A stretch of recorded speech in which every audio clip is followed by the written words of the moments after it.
The Greater St. John Cathedral is located in Upper Marlboro, Maryland. It is a vibrant ministry that is designed to meet the spiritual needs of the entire family. We have classes, prayer calls, and fellowship opportunities for men, women, children, youth, and seniors. And we have room for you. Welcome to the broadcast.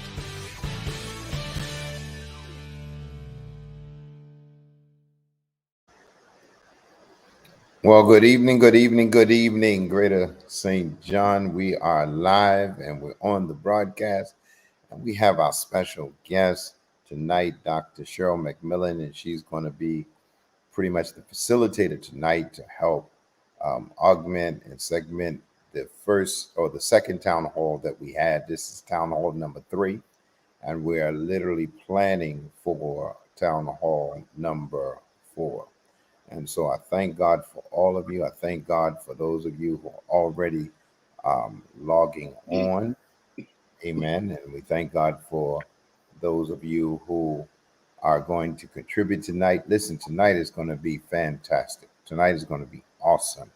Tonight is going to be the launch of what I believe a interesting, can I put a viaduct by which we can go under, and it's going to open up to many different things. So I'm looking forward to tonight with great anticipation. We have, of course, you are now a celebrity in our ministry, Dr. McMillan. I'm trusting.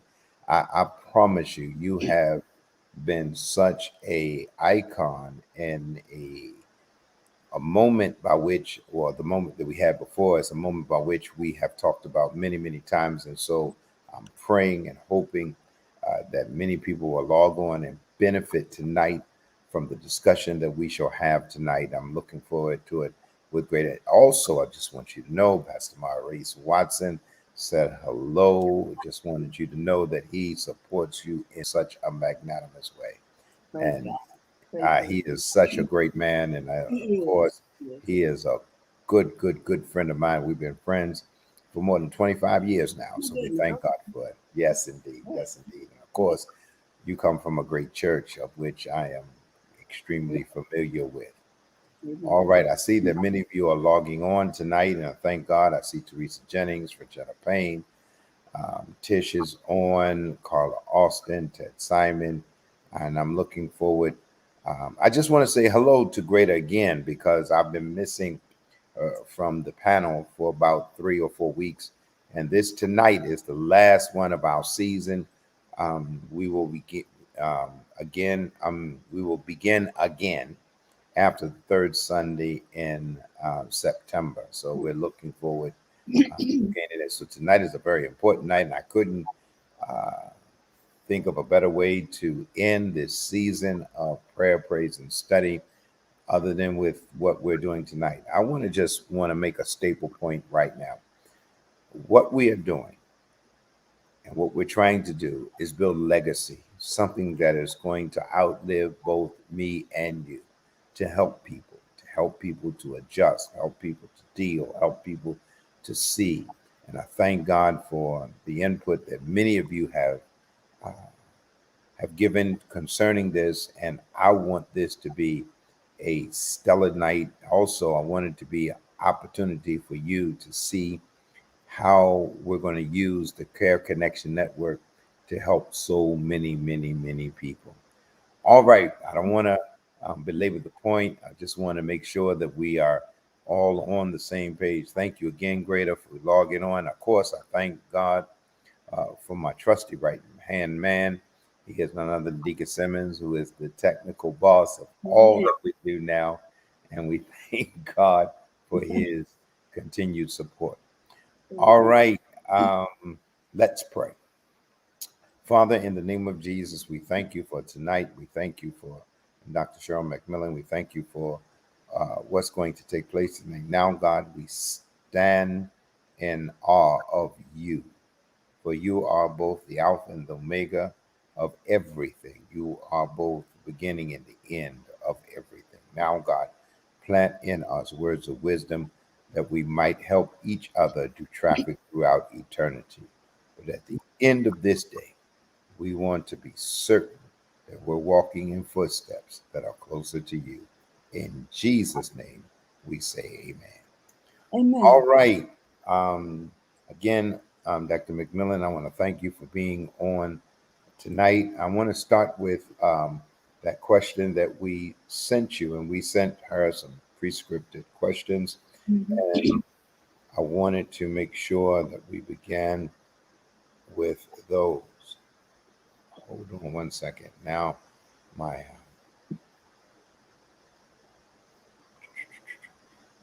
hold on. I want to just be able to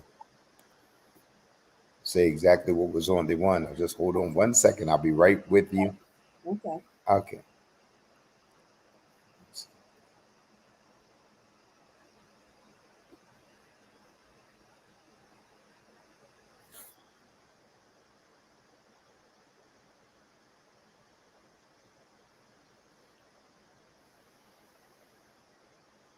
Hmm,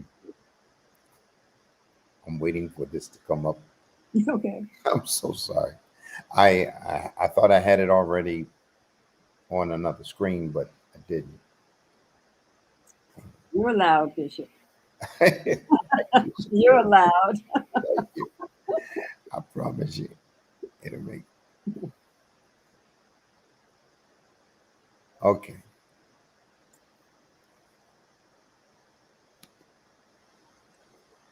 As a result of the pandemic, Mhm. what mental health issues have you seen increase? Yeah. So I think we talked a little bit when I was here the last time about the rise in anxiety and depression, and Yeah. understanding that some of uh, the, the persons that I've seen that have come with these kind of presenting issues actually had anxiety and depression before the pandemic. It had just never been diagnosed, and they never Mm, got any treatment for it. Granted, there were a lot of persons who have experienced it for the first time, but many of them have had anxiety over the lifespan in some way, shape, form, or the other, which is really one of the reasons we really encourage persons, and we'll talk about that a little bit later, that when you start to feel like you need therapy, do it.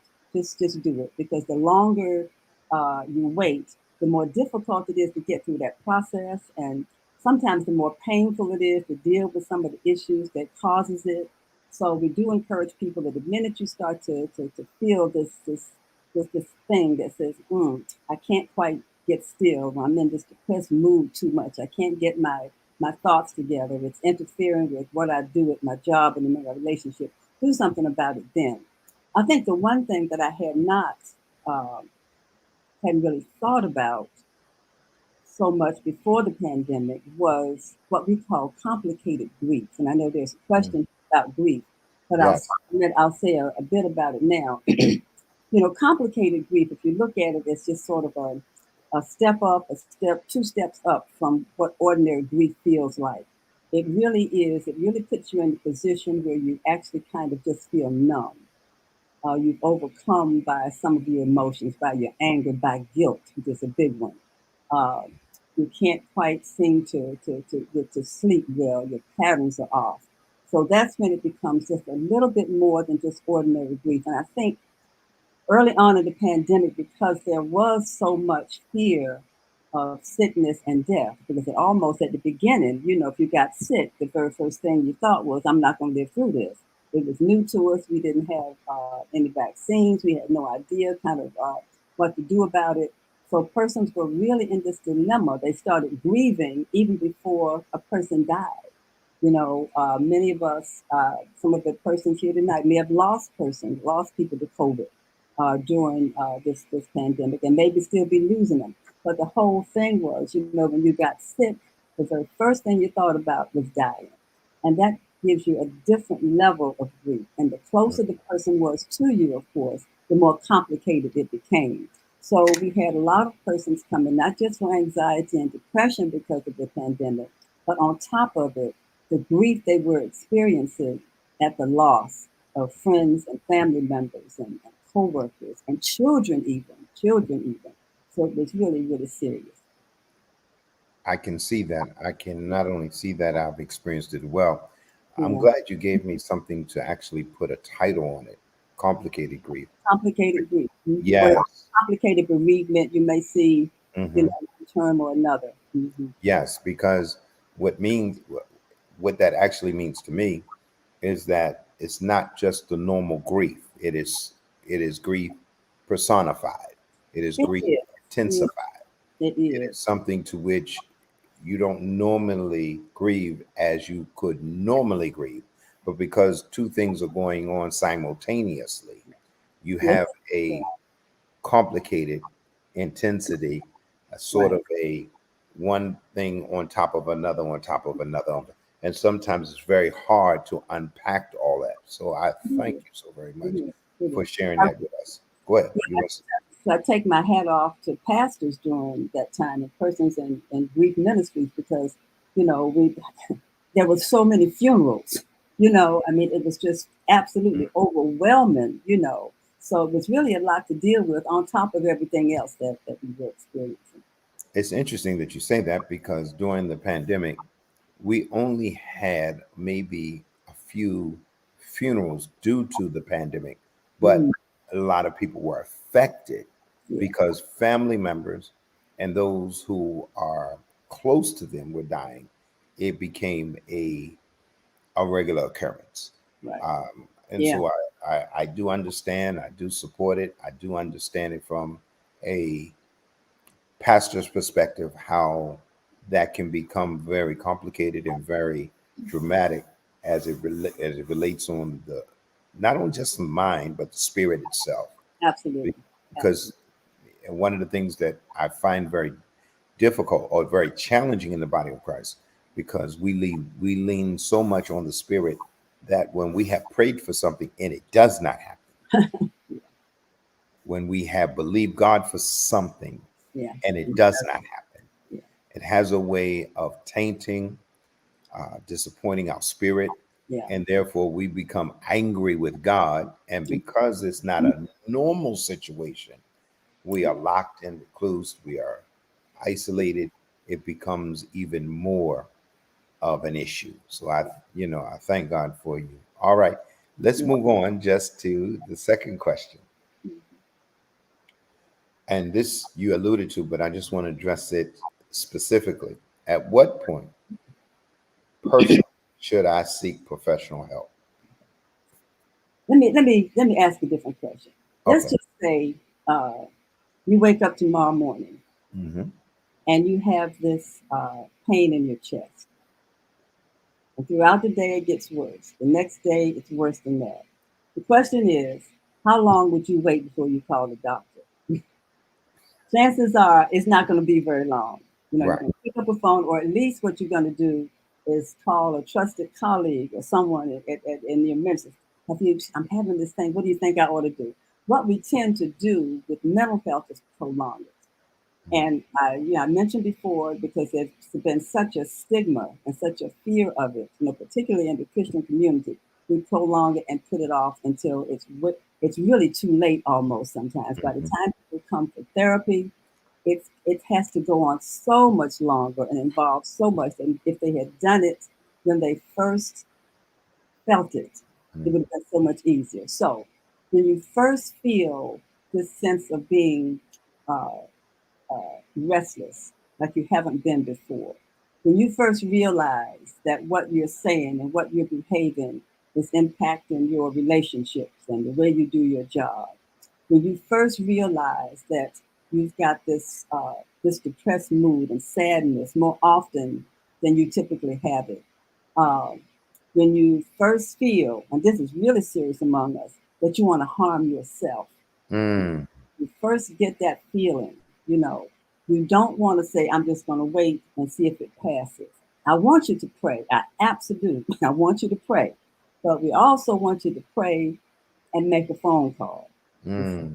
because that's the time to kind of nip it in the bud, as they say. So if we can kind of get things at its lowest level, it's easier to treat, it's easier to deal with. But the longer it goes on, it just makes it more difficult. And we don't really hear about this too much because we don't talk about it as much as we should uh, in the body of Christ. But the rates of suicide are fairly high.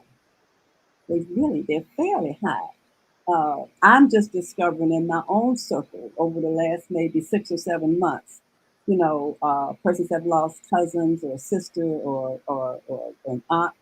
And, I didn't really bother to ask how they died, but finding out that they took their life.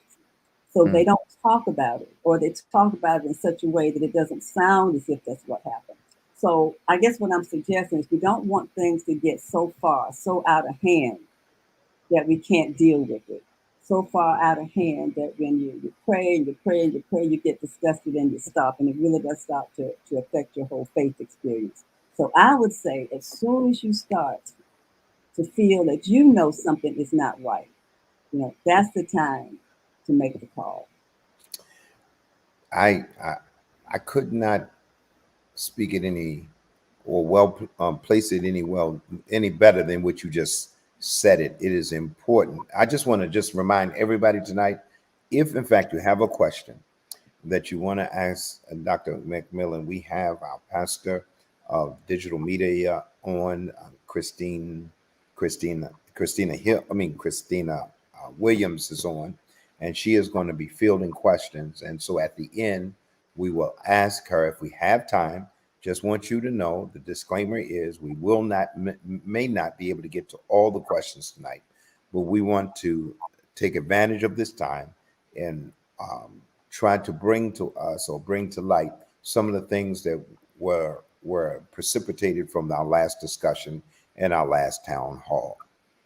Hmm. Amen. So, and one of the things you said was very interesting, and I just want to expand it just a little bit more. A lot of times, those who have considered or those who have committed suicide, we tend to, and I'm not sure if it's just a black community thing, but it's definitely a Christian community thing. We try to hide it. We try not to talk about it. We try to say it was something else. So I Yeah. just wanted to give you an opportunity to speak more on that. Yeah, sometimes we do that because we feel some sort of way that we could have stopped it if we had known. Some Mm, kind of way we feel responsible. mm, Some sort of way we feel guilty. Some sort of way we feel like it's going to throw a bad light on the family dynamic, whatever that means. But but for the most part, when we fail to acknowledge it and talk about it, if you're not careful, it tends to continue down the line. So mm, you really want to make sure that you know that you're not so afraid that you can't be honest about what's mm, going on. You want to be honest. And I say to people sometimes, they say to me, if I'd only known, what could I have done? I said, let me say this to you. In every case I've ever known, when somebody is determined to take their life, that's what they're going to do. They're mm, just going to do it. I said, now there's some signs sometimes, and sometimes there are no signs. We've heard of cases, we've even known people say, well, my goodness, I didn't realize anything was wrong. They hide it, you know. And that's what happens when you hide your feelings, when you hide your depression, when you hide the stuff that's going on that's eating you up inside. If you don't have an outlet for it, if you don't have some place to put it, if you're not careful, your thought does come to getting out of here. And if there's nothing there to stop you, you will absolutely do it. But I encourage people all the time, don't have to carry the guilt as if you could have done something about it. Chances are when a person has made up their mind, that's what they're going to do. Now, can you encourage them if you see the signs? Absolutely. mm, Absolutely. You can encourage them to go to therapy, to get some group support. You can encourage them to do all of that. You can do your part, but not to carry the guilt of it if they do, because when they make that decision, that's a very personal decision. mm. Unfortunately, it's a final decision. It's one of those that you can't, come back from, but it's a very personal decision. And it's one that people make. And I'll say this, there is such a thing as sometimes people have committed suicide by accident. Now, here's what I mean. They thought that taking 3 pills would just put them to sleep, but that was enough to take them out of here. Mm. You see, they wanted to get some attention. So we call it attempted suicide if they make it. But if they don't make it, it's a different story. So I say be very, very careful when you're even thinking about that, because you mess around and just go out of here when you're really not intending to. You're not intending to. And that causes a lot of grief and trepidation for people that you're living behind. Either way, but just be sure that we're tuning into ourselves and what we're thinking, our thought processes, how we're feeling, so that we can get the help that we need for ourselves and for somebody else. Well spoken. Well spoken. Well spoken. I almost hate to go on to the next question, but it's so important. Because I think we could literally, as we plan to do, especially as it relates to death and dying and the ministry to the death and dying and to those who are expiring, we're going to do a whole town hall on grief and grief management because and just to let you know, in the last 2 weeks, we have been inundated with people who have family members and also children, more in particular, who have unexpectedly suffered the penalty of death. And one, it's just, Mm. and I want to tell everyone tonight that we do plan to do a whole town hall on this. So I want to make sure that you don't think that we're cutting this particular point short, but I Mhm. wanted to move on to the next question. Here's the next question. How do I talk to my spouse about the need for couples counseling? Yeah, one of the other things that we saw that took a real increase was the need for couples therapy.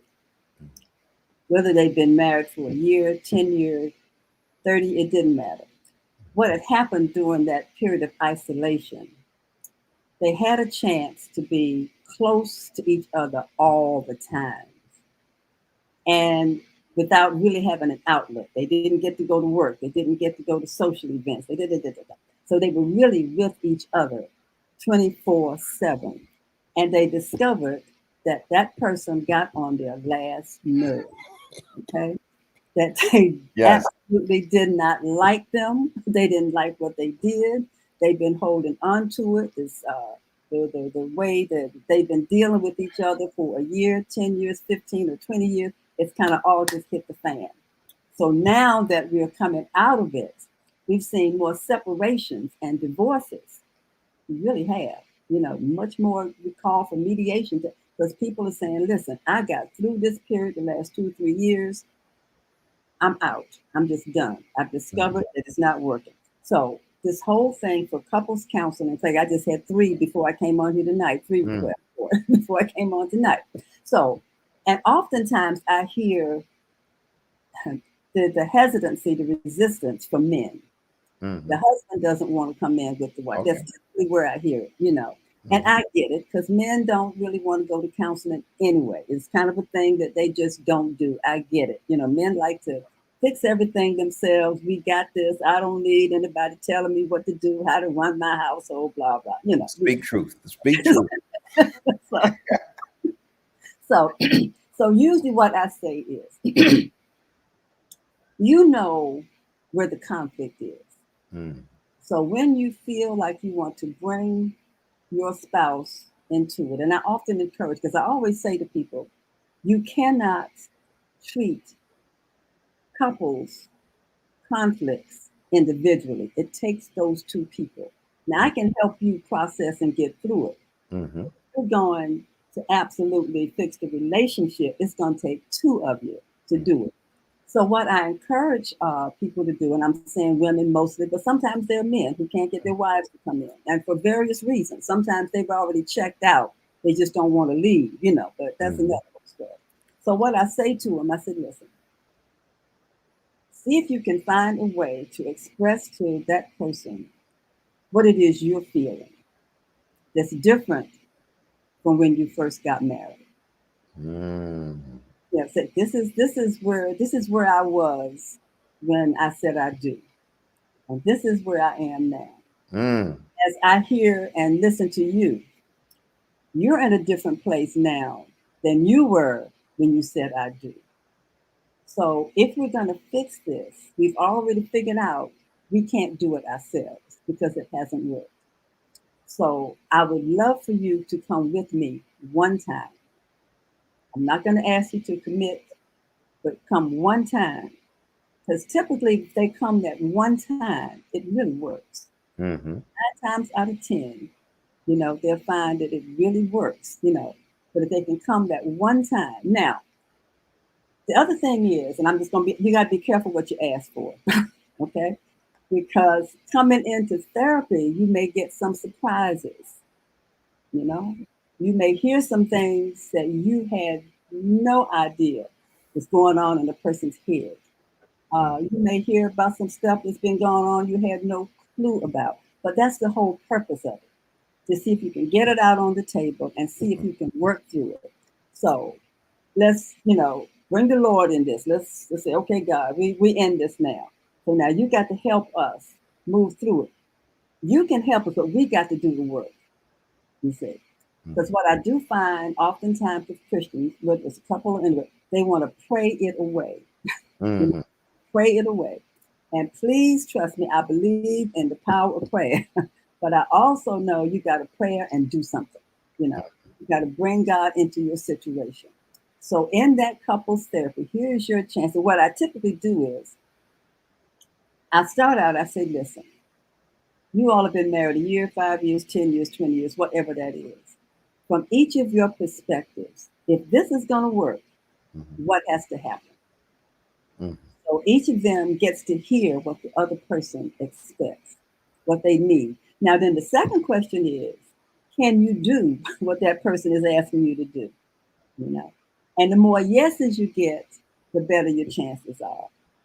But I encourage folks, don't push it, don't try to harass them, don't beat them over the head. Just say, listen, this is where I see we are now as opposed to when we said I do, you know. I would like to get back as close to that as I can.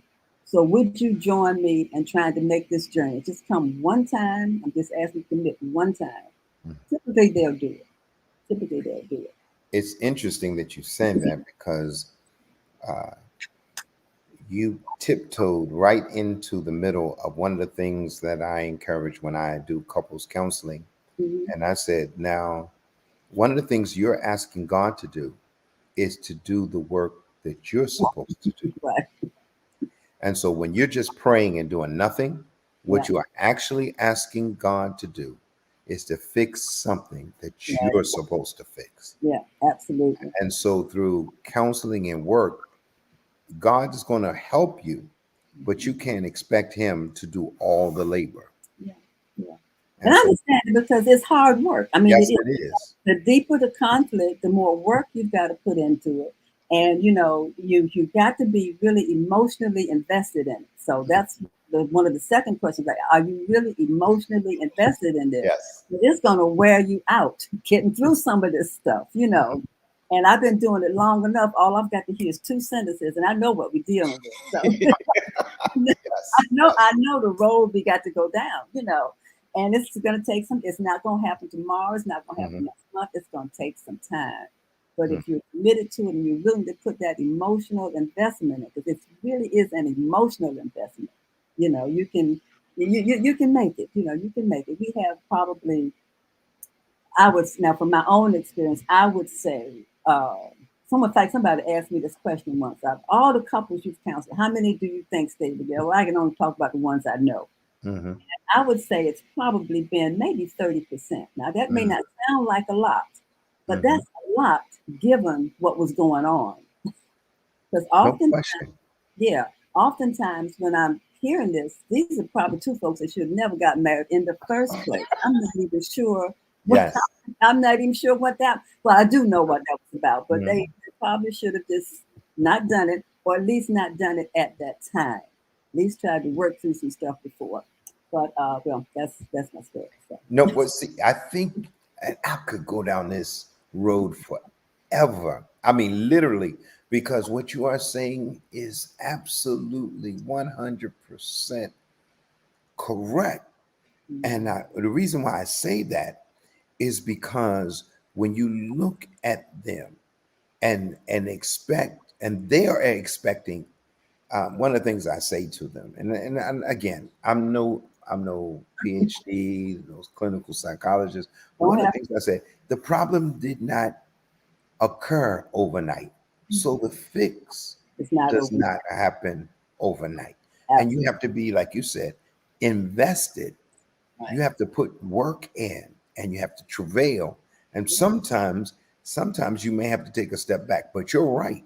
Yeah. And the reason why I'm saying 30%, most people will not understand that figure, and that's an exceptional figure, because most times, more often than not, by the time they Mm-hmm. come see you, Yeah. the decision has already Pretty been much made. done. Right. Yeah, Pretty much done. Yeah. no question about it.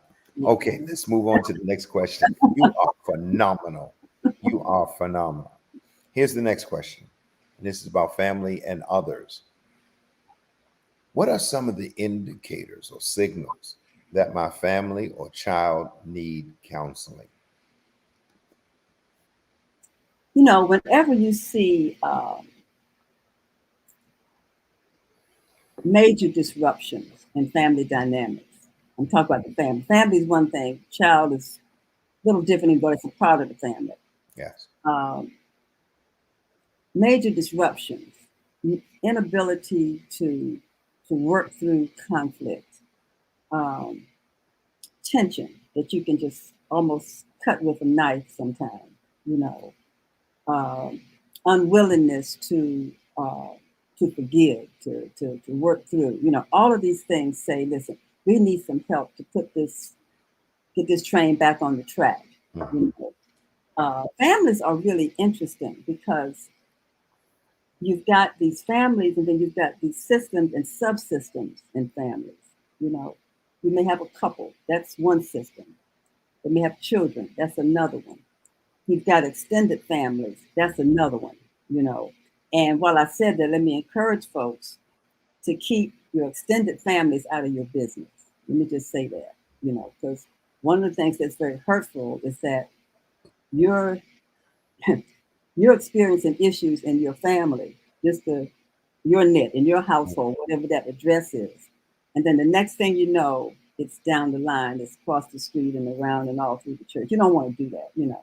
So, but when you first kind of see that you're not able to work through this stuff, that's the time to see, just like anything else, when you first feel it, because the longer it goes on, of course, the more difficult it is.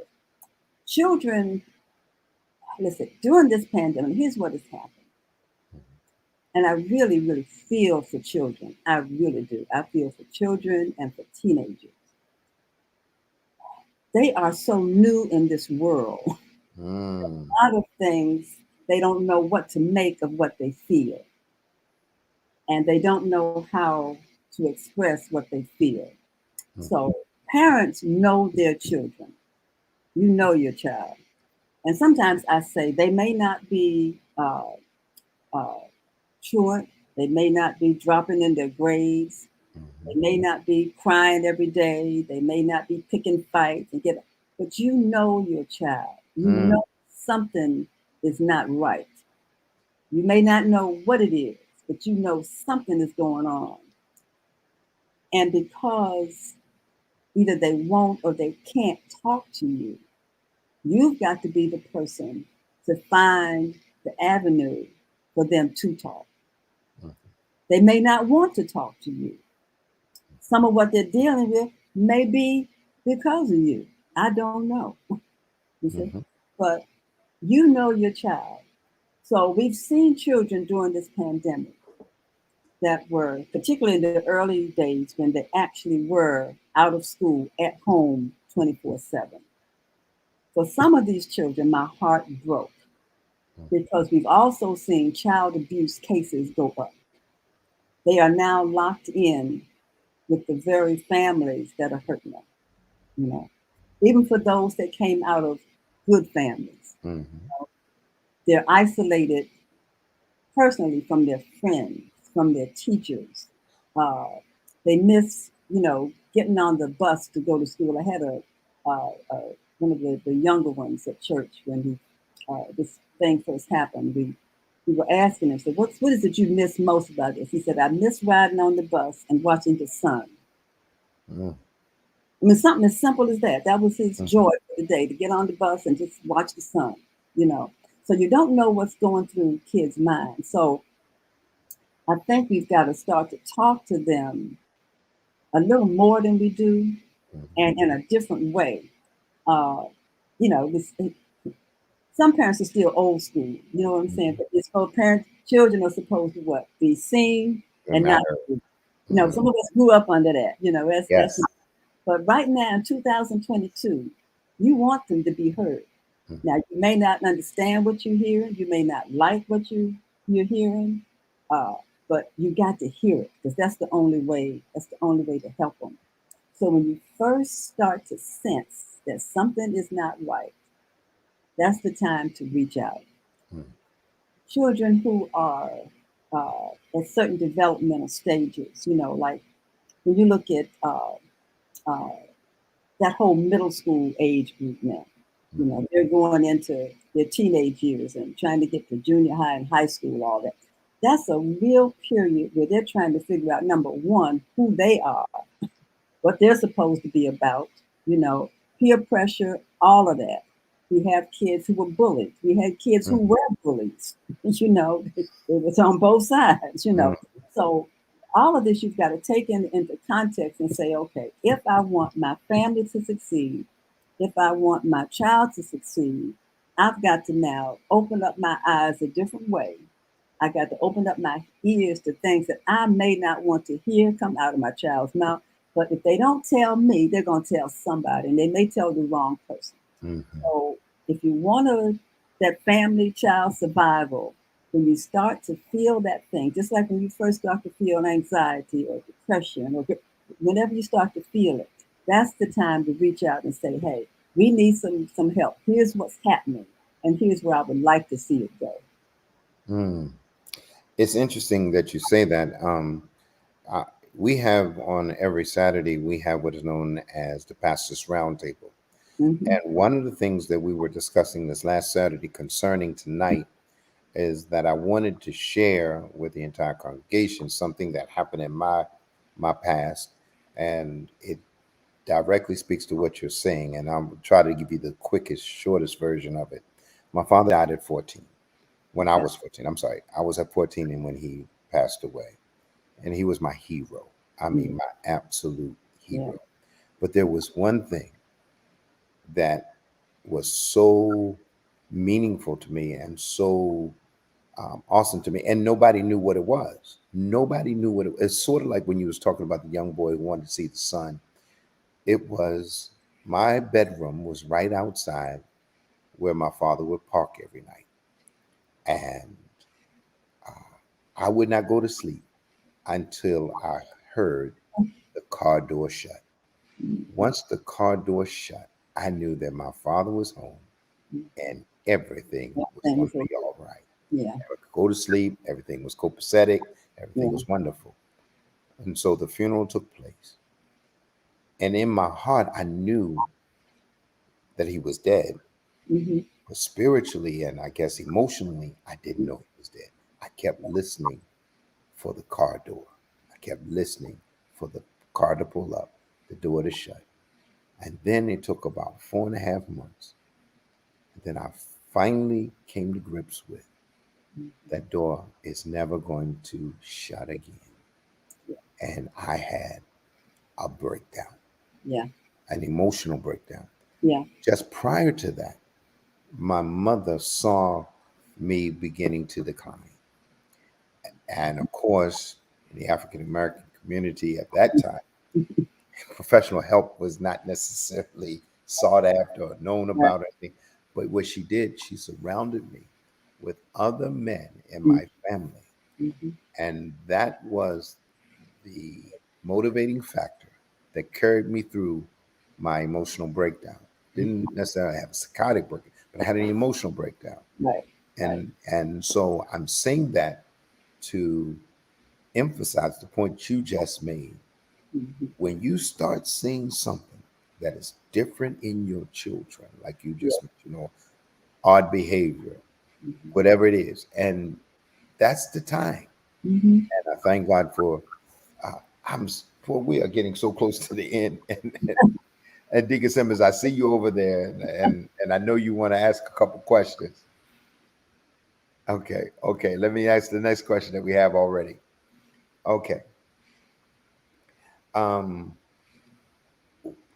what are some of the signs of Mhm. grief?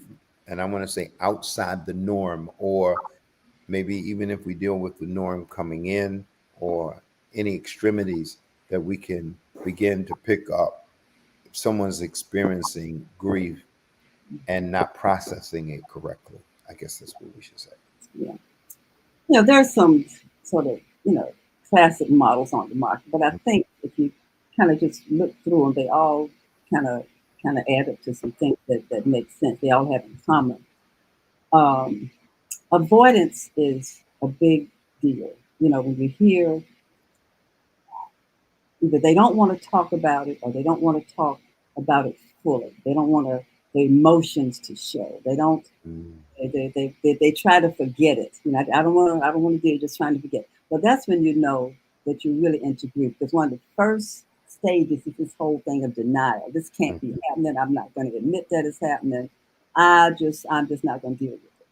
But understand that the brain doesn't forget things. It's like this little computer, you know. It's once the experience is in there, it's in there. Um, and it comes up at some very inopportune time. So I really encourage folks to, when it hits your head, say it. You know, don't be afraid to say it. Don't be afraid to let the tear go, because trying to hold back tears is a clear sign that that stuff is in there and it wants to come out. It wants to come out. Uh, some people get very, they just get very angry. They're angry about everything. They're mm, angry with God. You mentioned that before. Um, so you put all this together, their feelings, their emotions, they're holding on to it. They get depressed, they're sad, they can't explain how they're feeling. And it's grief. That's really what it is. And we have to learn how to own up to it. One of the first things that I think is really important to do, and I think you said something just a minute ago that triggered it. You've got to learn how to now adjust to your environment without that person. And that's very scary. That's very scary. So people shot. What do I do now that they're not here? You know, just like you and your father, he wasn't here. How are you gonna adjust to this new thing? Somebody that you've been with all your life, or even just a close friend that you loved. How do you now adjust to this new environment without that person? Uh, some people write letters. I encourage a lot of narratives. mhm, Get it out of your head. Write it. If you've got to write a letter to the person, write it to the person so you can say to them now maybe what you didn't say while they were living. mm, And I encourage folks that you to develop some relationships with folks so that if they go tomorrow, you're okay that you've done what you could do for that relationship. Because once they're gone, there's not a lot you can't a lot fix that. mhm. All you can do is try to work through it. And to help people to, and I think I'm trying to do two things at the same time, but that's okay. Sweet. Help people to experience the pain of their loss. There's a real way of knowing somebody's grief. They don't want to feel anything or they don't want to admit to feeling it. Christians are good for that. I'm fine. The Lord's going to take care of me. He's gone home to heaven. I'm good. Well, I hear you. He is in heaven, but right now you down here. Okay. So how you feeling while he's up there in heaven shouting hallelujah? What are you feeling? So there's this thing of help. It's really kind of helping folks to come to grips with what they feel, to come to grips with some of the guilt they carried about maybe what they did or did not do while that person was here. All of this, if they're avoiding all of this, that's a Mhm, clear sign that they've got some things to do to overcome it. And mhm, I think one of the biggest things, like I said, we want to kind of put it out of there, out of our minds, because we feel if we can't think about it, then it won't hurt. But the brain is not going to let you forget about it. In fact, there's African proverb that says, one remembered is never lost. Mm-hmm. Actually, when you remember somebody, that's a way of kind of keeping them with you. You want to remember the good times. You want to remember even the stuff that maybe wasn't so good. But Mm-hmm. you want to celebrate whatever life was, because it was a life that God gave and it was a life that God took away for whatever that was about. So adjusting to this new reality is very different, very different. And we avoid doing that. We avoid dealing with it. But we got to help people come to grips face to face with it, face to face. Absolutely. Absolutely. I could not. I, we could stay there another hour. Here's the next one. What are some of the questions I should ask when trying to select a therapist? Well, in this season now, it's really important to, first of all, know what you want when you call someone. Be clear on what the issue is, but be clear on what the problem is, and find out from that therapist what their experience is with that particular issue. Okay. Mhm. Not all therapists deal with everything. I mean, we just don't. Uh, so for instance, good experience. If you're taking your child or your teenager and the therapist says, yes, I deal with teenagers. What's your experience with teenagers? Not all therapists deal with children. I don't do children. I wouldn't train with children. That's a special kind of a thing. But sometimes they'll say that because, it's somewhere and they've taken a class in child therapy, but that's not that's not going to be helpful to your child. So be real clear on number one, what it is you want. If your issue is a couples issue, then you want somebody that has some experience with couples problems. If your issue is trauma, you've been through some kind, you want someone that's trained in trauma informed practices. So the best thing to do is to be clear, number one, on what you want, and then find out if that therapist's experience is with that particular presenting issue. It's interesting that you say that, and the reason why I say it's interesting, it's it's okay to question your therapist Oh, or absolutely. your prospective therapist to make sure that, like you said, every therapist does not have the expertise in every Everything. particular Right. area. Yes. That's And true. so it is incumbent upon you to do your due diligence, to question, to inquire, to make sure that they have experience in the area that you're in need of. So it's Absolutely. important. I Absolutely. I support that greatly. Okay, Yeah. we're running out of time. Here we go. It's all right. Here's the one that I wanted to make sure we got in, and this is this could be a whole nother hour. How do you know when counseling is working? How do you know when counseling is working? Go ahead. I have a clause in my informed consent Hmm. that says, as a part of your treatment, you may feel worse before you feel better. Hmm. So, counseling that when you leave and you always feel, oh, wasn't that great? Yes, something's not right. You're not supposed to feel good all the time. You're not supposed to hear just some words that make you feel good. Uh, it's supposed to cause you to think. It's supposed to cause you to go inside. It's supposed to cause you to tie some of your behaviors to what you learned when you were 6, where you grew up. It's supposed to move you towards trying to forgive some people that you cannot tolerate. Hmm. It's supposed to do all of this. So when you find yourself feeling like, okay, I feel better about this now. You've done the work. I put in the painful part, but Hmm. now I'm feeling good about what I did, you know, because I've had people that come to me that have said, we just talked about, kind of the the nice things that happened, and we celebrated life and what I did that was great and what I did, but I didn't get to the nitty gritty of what's making me feel like this, you know. And so that's the piece that you want to get to. That's why you've got to be very honest up front. A good therapist can cut through a person that's not honest with them. They can cut through and see what Yes. but you got to be honest, because you got to be ready to dig down in there and deal with those pieces that's causing the pain. It's just like going to a medical doctor. There's no point in going there and he says, well, you know, what hurts, but this is kind of sore, but it's, I mean, it's not real. I just want to check. And it's about to kill you. You know, you really, that makes no sense. But what's he supposed to do? You know, he'll give you a little tablet and you mess around and bleed. I mean, no. So, but you got to be really, really honest. You know it's working when you know you've changed. Really know it's working when people can see a change in you. Wow. That's the thing. When people can see a change in you. When you were accustomed to react in one way and now you react another. When you actually say, you know, I apologize instead of holding back the apology. When you can actually learn how to forgive, not forget, you don't get amnesia, but put that thing somewhere where it doesn't interfere with your relationship, you know.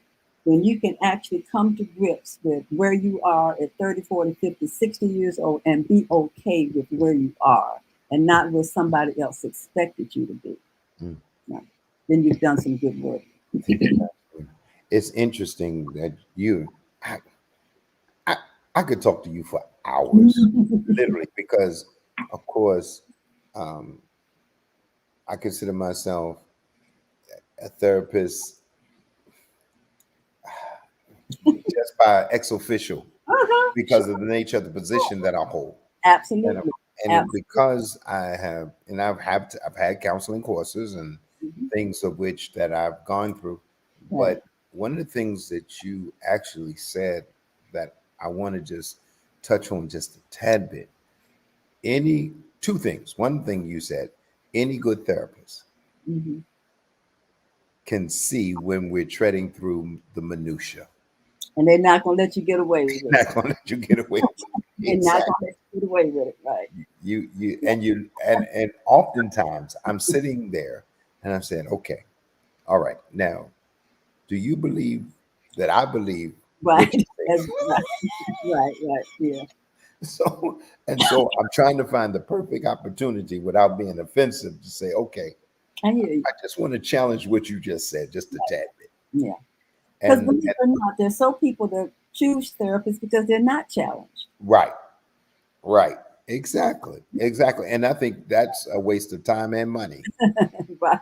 Literally. If you and that's the second part I want to go into, and that is any good, I think, authentic, true therapist may have to take you to a place you don't want to go. Yeah. That, like as you said previously, that avoidance, that area of sensitivity that you've either hidden,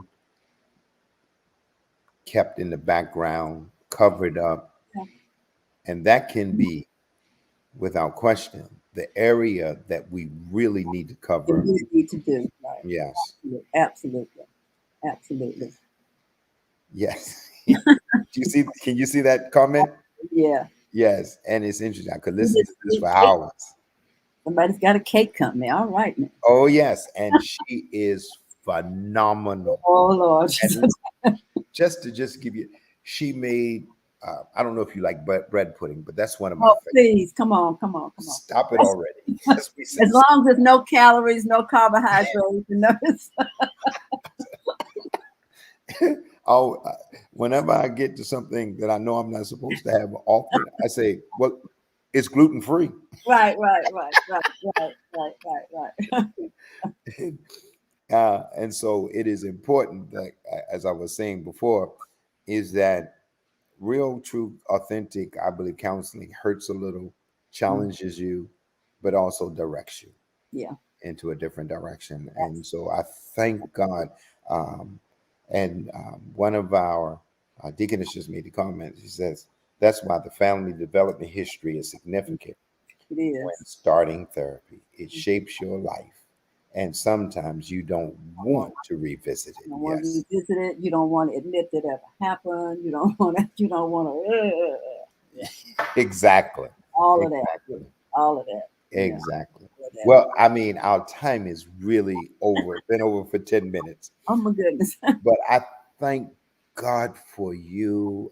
You have been such a blessing to our church, our ministry. And I just want people in the chat just to say thank you to Dr. McMillan for the excellent job and how she has been so real. I can say it's been a real experience, experiencing or uh, allowing this to be a benefit to the body of Christ, especially to the Greater St. John Church. And we thank God. Cathedral. Don't nobody call me saying, I know it's Greater St. John Cathedral. I know it. All right. Well, just as a tidbit, I want to say that we are going to have a fourth town hall, and that's going to be on grief and dying, and we're going to be emphasizing how to travail through it, to Yeah. handle such things, and also the signs so just let you know all is well. All Yeah. is well. Yeah. Just before we get off the line tonight, I want Deacon Simmons to put up the giving opportunities. I want you to know that tonight I want you to sow a seed into the life of Dr. Cheryl McMillan. She is a phenomenal person. Our church is going to be blessed. Thank you so very much. And if you put up Cash App, you know it's $ greater SJC, PayPal, St. John.net /giving. And then through Giveify, you can just look up our church. It's Greater St. John Church or Cathedral. And we will be greatly, greatly, greatly blessed. Thank you again. Well, and Thank thank you all for having me back. Yeah. Oh, you are. I That- promise you, this will not be the last time. We will have you again, and you are without question. As I talk to you, we want to make sure you're included in the Care Connection Network and as an outpatient resource. So we want to thank God for you. Absolutely. Thank you. Thank you so very much. All right, good people, our time has come and it has gone. Thank you. Thank you, Deacon Simmons. Thank you to the Yeah, thank you so congregation. much. And thank you. We celebrate you. Yeah. Yeah. Thank you. Thank you. Thank you. Yes, indeed. Thank you, Dr. McMillan. All Amen. right. Thank you for all your Take help. care. Be blessed, everybody. Be blessed. Good night, everybody. All Good right. night. Good night.